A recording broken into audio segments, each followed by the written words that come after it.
Assalamualaikum warahmatullahi wabarakatuh dan salam sejahtera. Para pelajar sekalian, nama saya Dr. Suhaila binti Abdullah dari Pusat Pengajian Ilmu Kemanusiaan Universiti Sains Malaysia. Tajuk kuliah yang akan saya sampaikan pada kali ini ialah tentang dekolonisasi.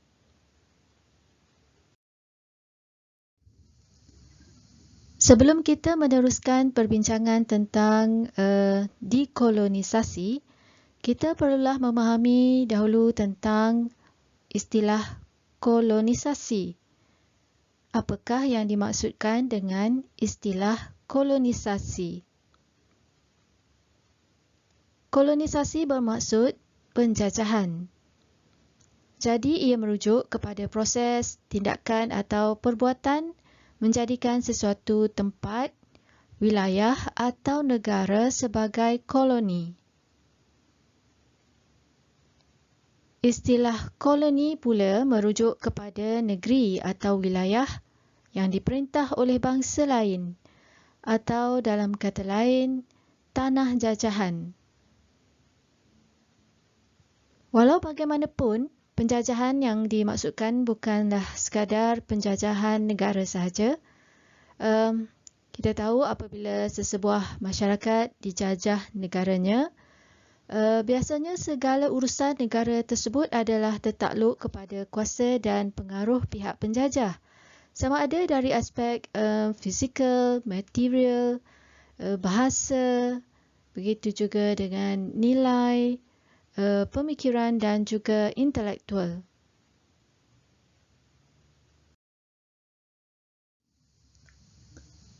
Seperti yang semua sedia maklumi berdasarkan peristiwa sejarah, dunia telah menyaksikan bagaimana pihak Barat telah menjalankan gerakan penjajahan secara besar-besaran ke atas negara lain. Akibatnya, negara-negara yang dijajah dan didominasi oleh Barat terpaksa tunduk kepada kuasa penjajah Barat dalam pelbagai aspek. Antara kesan penjajahan yang dialami oleh bangsa-bangsa lain yang dijajah adalah seperti yang kita sebutkan tadi, iaitu termasuklah dari aspek politiknya, sistem pentadbiran, sistem ekonomi, pendidikan, kewangan, apatah lagi dari sudut nilai dan juga pemikiran masyarakatnya.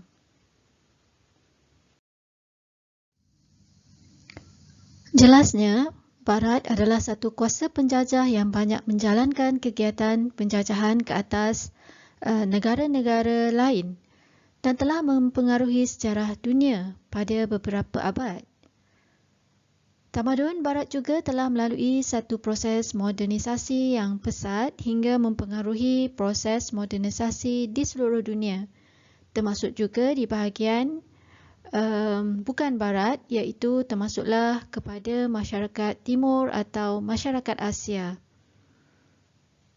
Jadi kita perlu memahami tentang perkembangan sejarah ini dan saya akan menjelaskan sedikit sebanyak apakah peristiwa yang berlaku dalam sejarah tamadun Barat yang telah membawa kepada perkembangan moderniti dan juga masalah-masalah yang berkaitan dengan kemunculan moderniti.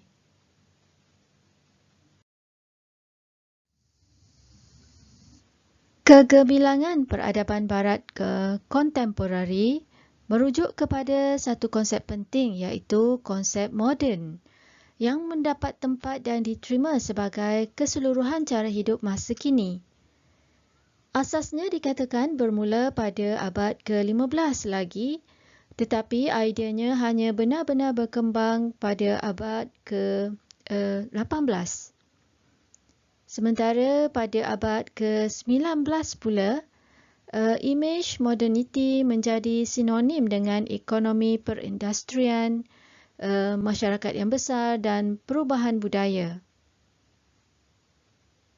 Berdasarkan kepada dimensi sejarah, perkembangan idea moderniti ini mempunyai susul galur yang sangat panjang.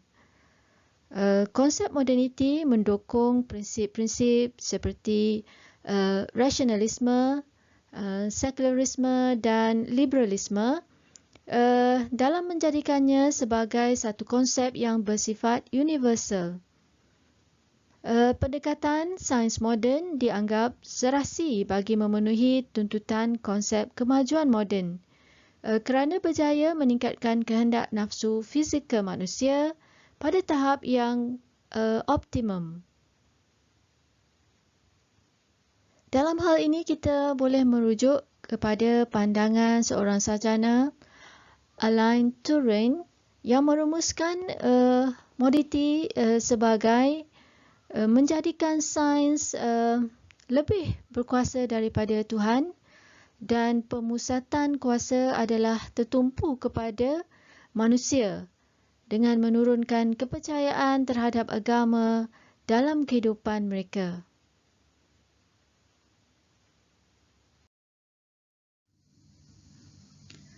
Pemikiran falsafah barat sebenarnya telah melalui beberapa siri perkembangan yang sangat panjang. Pada abad ke-16 misalnya muncul zaman Renaissance di mana keadaannya berubah daripada masyarakat pemikiran medieval kepada satu pemikiran yang lebih terbuka dan liberal yang mula merujuk kembali kepada pemikiran Greek dan ahli-ahli falsafah dan pemikir Greek bukan sahaja dalam bidang falsafah tetapi juga dalam bidang sastra, pemikiran dan sebagainya.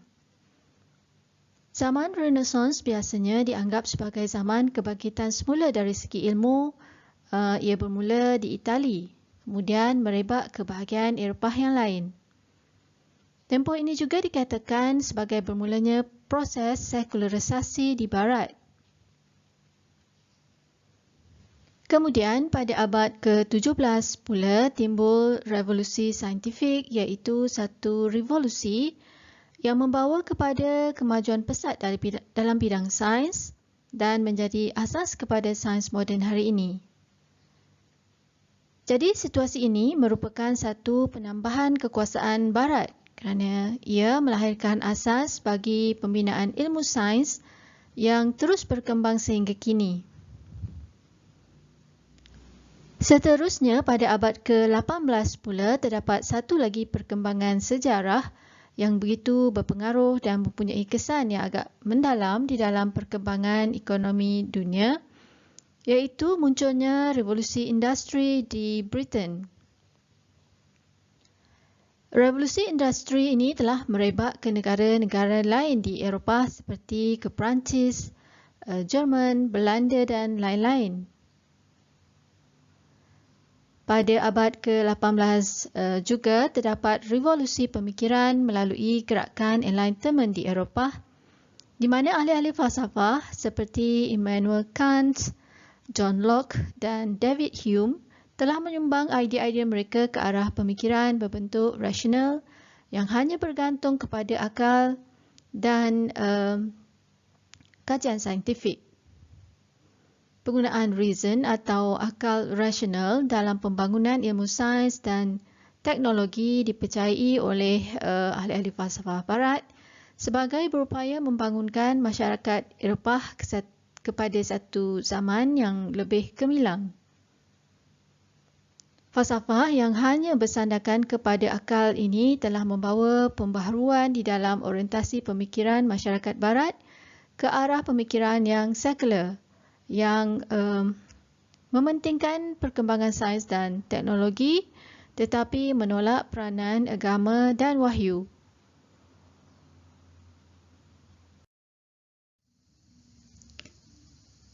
Selain daripada bersifat rasional, konsep moderniti di Barat juga dikatakan sangat sinonim dengan sifat sekular.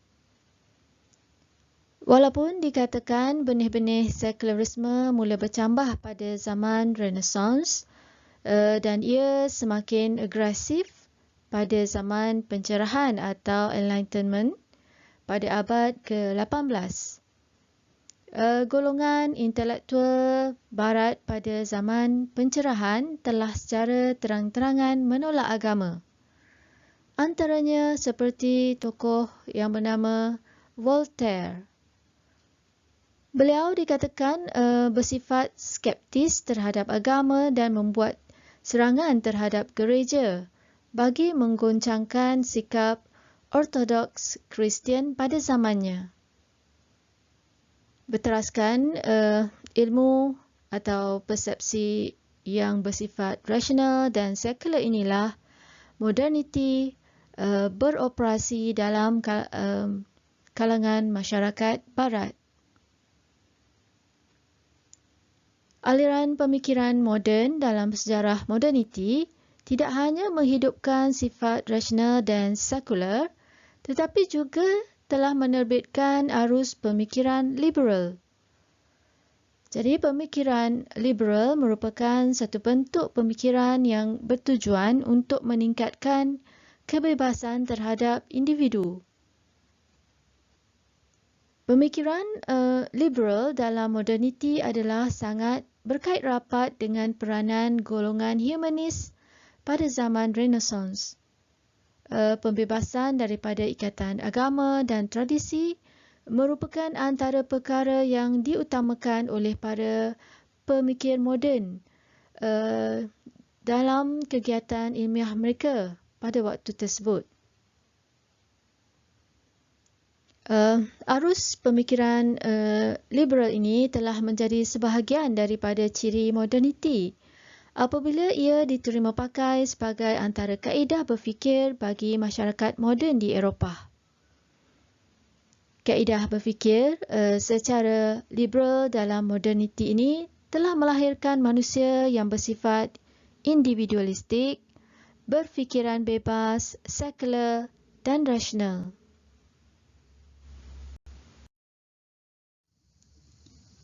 Jadi, untuk melihat bagaimana kolonisasi memberikan impak besar kepada masyarakat yang dijajah, kita perlu memperhalusi apakah situasi yang berlaku atau yang diamalkan dalam masyarakat Barat itu sendiri. Kolonisasi sebenarnya berlaku seiring dengan proses modernisasi dan pembaratan atau westernisasi. Modernisasi dapat difahami sebagai pandangan hidup yang hanya bermotifkan keduniaan dan bersifat sekular, bersifat anti-tradisi, humanis, bersifat rasionalis, materialis, individualis dan juga bertunjangkan hawa nafsu dan juga berfikiran bebas.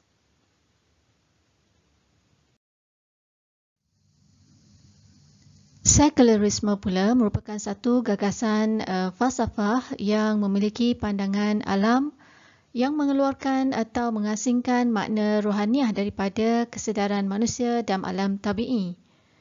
Alam semesta berdasarkan kelompok yang berpandangan sekular ini adalah hanya sekadar apa yang dapat dilihat, dirasa dan diukur oleh ilmu sains sahaja. Ia menafikan terdapatnya nilai dan prinsip yang kekal abadi dan mengatakan bahawa semua perkara perlu berubah mengikut tuntutan masyarakat dan sejarah. Fahaman sekularisme menganggap agama hanya ciptaan akal dan kebudayaan manusia untuk kepentingan duniawi.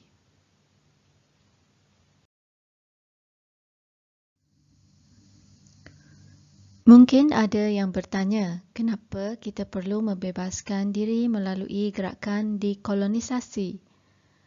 Untuk memahami tentang perkara ini, kita sekali lagi perlu kembali kepada sejarah. Untuk meneliti kenapakah muncul gerakan dekolonisasi untuk membebaskan diri dari belenggu penjajahan Barat dalam pelbagai masyarakat di seluruh dunia. Kolonisasi ialah perluasan penjajahan dan mengeksploitasi segala sumber dari tanah jajahan dari segi fizikal, material, pentadbiran, pemikiran dan sebagainya. Kolonisasi turut menyebabkan pengaruh Barat menjalar dalam pemikiran dan nilai masyarakat yang dijajah. Hal ini memberikan kesan dan melemahkan masyarakat yang dijajah serta menghilangkan jati diri masyarakat tersebut.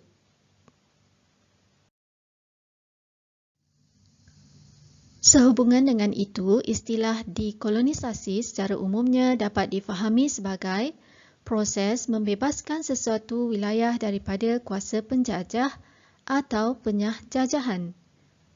Menyahkan sesuatu bermaksud menyingkir sesuatu. Dalam konteks ini, penyah jajahan bermaksud menyingkir penjajahan dan elemen-elemen penjajahan. Oleh itu, jika diperhatikan, istilah dekolonisasi merupakan istilah yang berpunca atau berasal dari istilah kolonisasi. Dalam kata lain, dekolonisasi merujuk kepada satu keadaan atau proses di mana kita dapat membebaskan diri daripada pengaruh kolonial. Dengan itu, dekolonisasi bermaksud berakhirnya domain penjajah dan wilayah yang dijajah bukan lagi menjadi koloni atau kawasan yang dikuasai oleh pihak asing.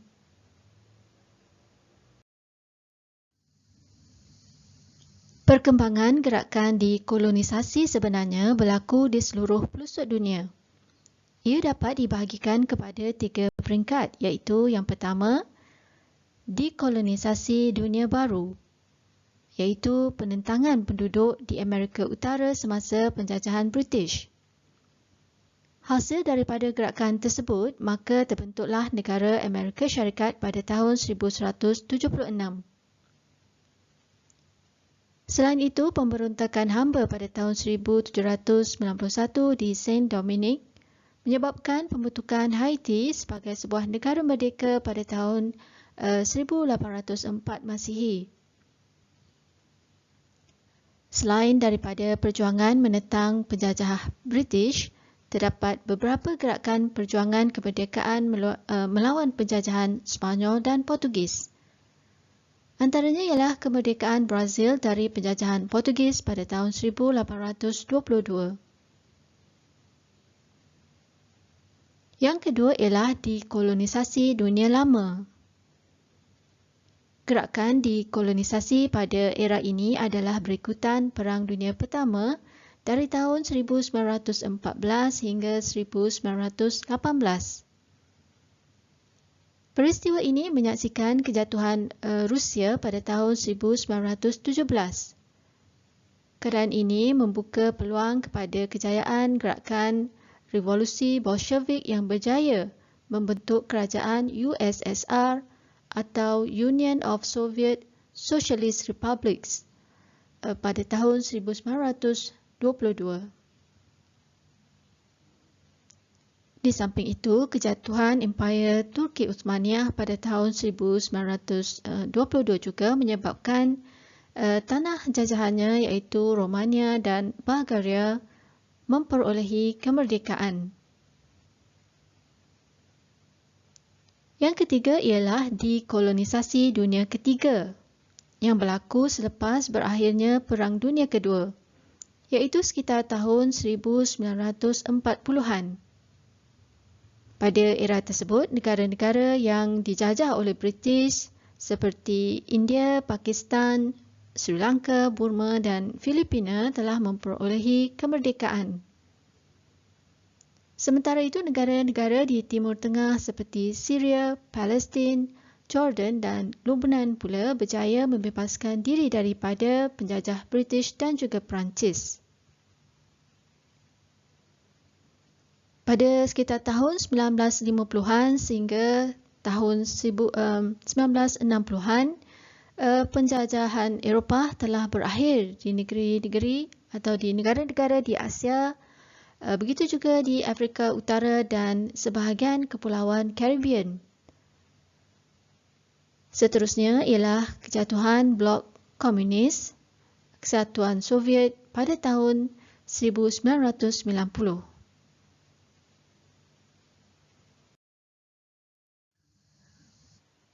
Seperti yang telah disebutkan sebelum ini, penjajahan atau kolonisasi bukan sahaja mempengaruhi aspek fizikal atau dalam kata lain bukan negara sahaja yang dijajah, Akan tetapi penjajahan turut meliputi penjajahan dalam seluruh aspek kehidupan manusia yang dijajah.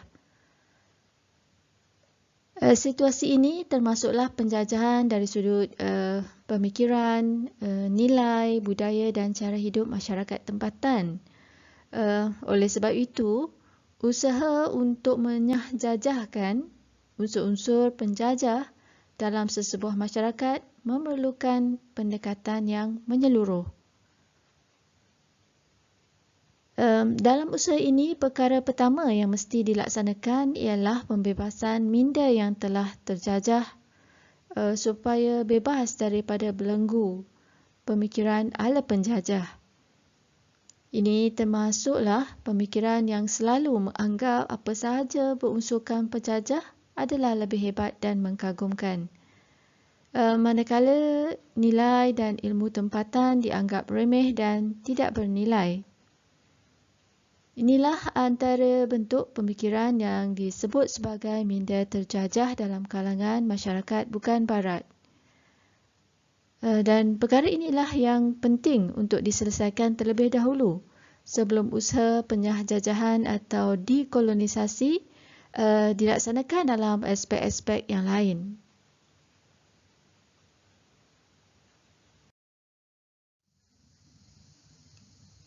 Sejak itu, maka pemikiran dan kajian-kajian terhadap masyarakat pasca kolonial mula diadakan.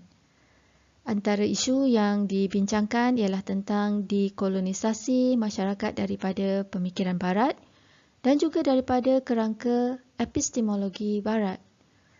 Jadi untuk mengetahui kesan kolonialisme ke atas masyarakat bukan Barat, kita perlu sentiasa merujuk kepada sejarah.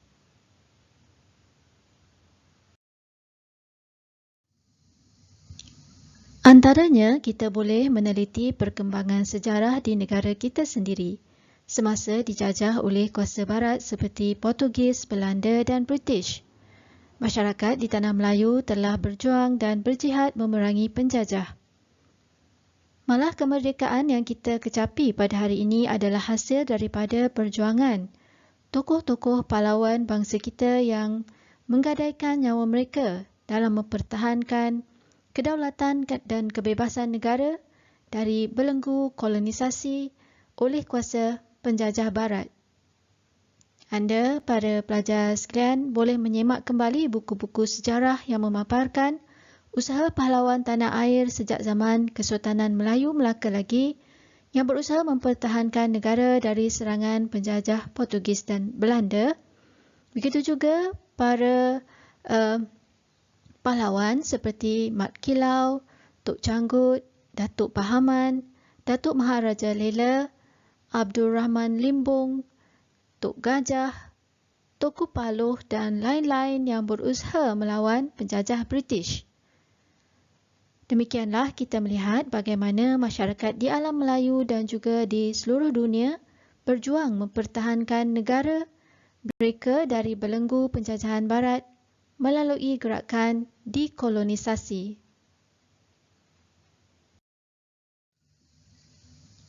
Jadi, bagaimanakah kita dapat membebaskan diri daripada pengaruh kolonial Barat yang masih membelenggu masyarakat kita pada masa kini? Tentunya yang kita perlukan adalah gerakan dekolonisasi. Antaranya, kita perlu membangunkan pemikiran falsafah kita sendiri yang bersesuaian dengan keadaan tempatan dan dengan itu dapat membina suatu falsafah yang mengikut acuan sendiri dan tidak dipengaruhi oleh falsafah asing yang mungkin bersesuaian bagi masyarakat mereka tetapi tidak bersesuaian dengan masyarakat dan pemikiran serta agama kita.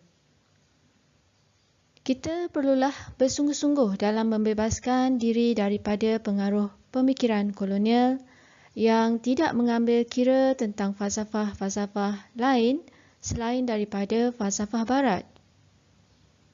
Pihak Barat tidak mengambil kira terhadap ilmu tempatan ataupun kearifan lokal kerana mereka menganggap semua ini adalah bertaraf lebih rendah daripada yang terdapat dalam tamadun mereka. Jadi adalah menjadi tugas kita sendiri sebagai rakyat Malaysia untuk membangunkan pemikiran dan falsafah kita sendiri dengan daya intelek kita dan dengan menggunakan sumber-sumber pemikiran dan falsafah yang sudah sedia ada di dalam budaya dan agama kita.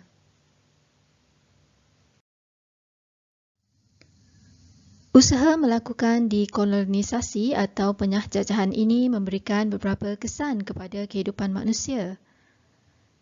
Dekolonisasi bukan sahaja membawa perubahan besar terhadap sejarah dunia, tetapi turut meliputi pelbagai aspek kehidupan yang lain. Antaranya ialah misalnya dari segi sistem politik, di mana sistem demokrasi telah menggantikan sistem empire dan monarki. Yang kedua ialah dari segi sistem sosial, iaitu kita dapat melihat bahawa dekolonisasi berupaya merubah pemikiran berpusatkan Eropah ataupun Eurocentric kepada pemikiran yang berpusatkan nilai tempatan.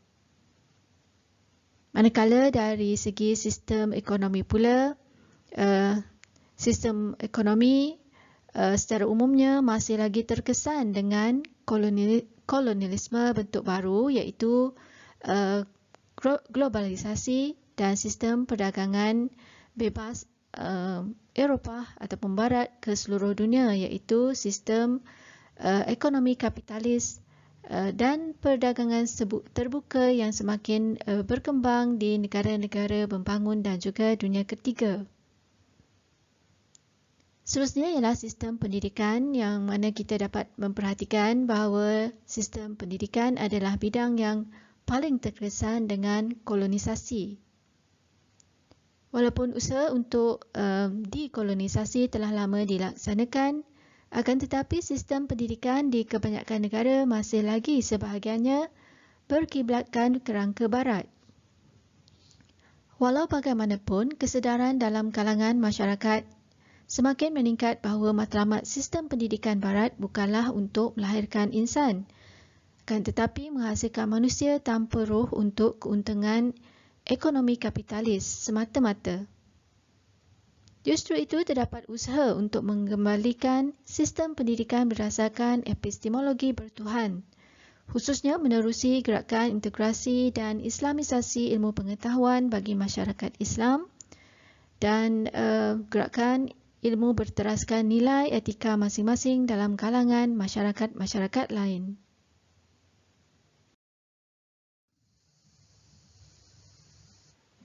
Oleh kerana kolonisasi Barat ke atas negara lain memberikan impak yang besar terhadap pelbagai aspek kehidupan masyarakat yang mereka jajah, maka usaha untuk melakukan dekolonisasi dalam aspek-aspek yang terkesan seperti dari segi pemikiran, nilai, keilmuan dan budaya tempatan mestilah dilaksanakan secara menyeluruh dan bersungguh-sungguh. Dalam hal ini terdapat pelbagai usaha penerangan dan kesedaran yang telah diutarakan oleh tokoh-tokoh pemikir. Dan dalam konteks negara kita terdapat tokoh-tokoh pemikir tempatan seperti Syed Muhammad Naqib Al-Atas, kemudian tokoh Islam yang lain seperti Al-Faruqi, Ali Syariati, Syed Hussein Al-Atas dan lain-lain lagi. Mereka mengusulkan agar penjajaran semula kaedah berfikir berdasarkan ilmu falsafah yang benar perlu diterapkan dalam masyarakat.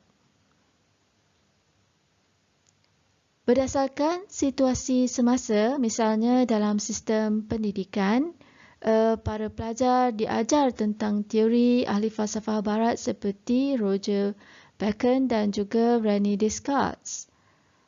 Dalam hal ini, sekiranya pelajar tidak memiliki kemahiran pemikiran falsafah yang kritis dan analitis, maka nilai pemikiran tersebut akan diterima bulat-bulat tanpa sebarang saringan.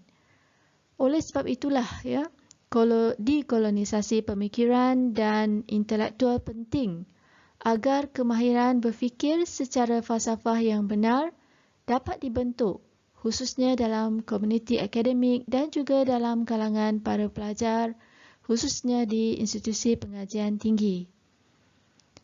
Kaedah berfikir berdasarkan falsafah ilmu yang sebenar ini penting kerana ia dapat membuka minda ke arah lebih kritis, analitikal dan responsif dalam mencari dan mempertahankan kebenaran.